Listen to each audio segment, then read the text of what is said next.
So, Bulgaria, the tiny nation in the side of the Balkans along the Danube. Beautiful countryside, and you don't really hear it in the news too much, so no surprise that you wouldn't think that they had a global empire spanning parts of Africa. Well, this is the story of Bulgaria in Africa. A little bit of information on the flag. Bam! The flag has a Bulgarian flag as its canton. Yellow background represents the deserts of Somalia, the colony of Bulgaria, Africa between 1886 and 1913, was just placed west of British Somaliland and had a border with French Somaliland. So you might be thinking, how the hell did Bulgaria get their own colony? But we'll be going back to their independence in the Treaty of Berlin, 1878, after the Russo-Turkish War of 1878, and then declared fully autonomous principality with Ferdinand I as the prince, with an Ottoman sovereignty. Already at this point, a man called Stefan Stephanslov, leading the Liberal Party in Bulgaria, had started to make plans for a Bulgarian colonial empire. A turning point came in 1885, when they got into a personal union with the East Rumelia, and they gained the port of Burgas, and also captured an Ottoman clipper, and renamed it the Sofia.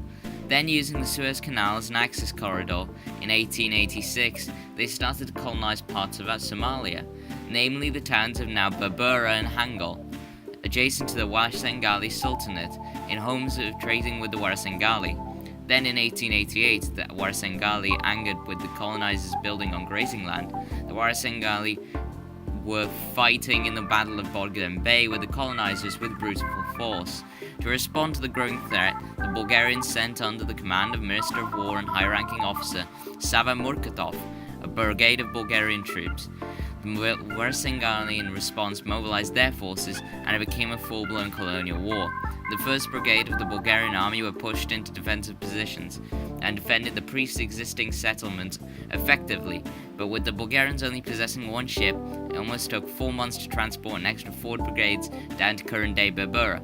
After the reinforcement of the Bulgarian army in early September, they went on the counter-offensive on October the 12th with swift conquering of the Warasangali, with a decisive victory in Hulul on the 12th of January in the Treaty of Hulul, created the Bulgariska Africa Protectorate.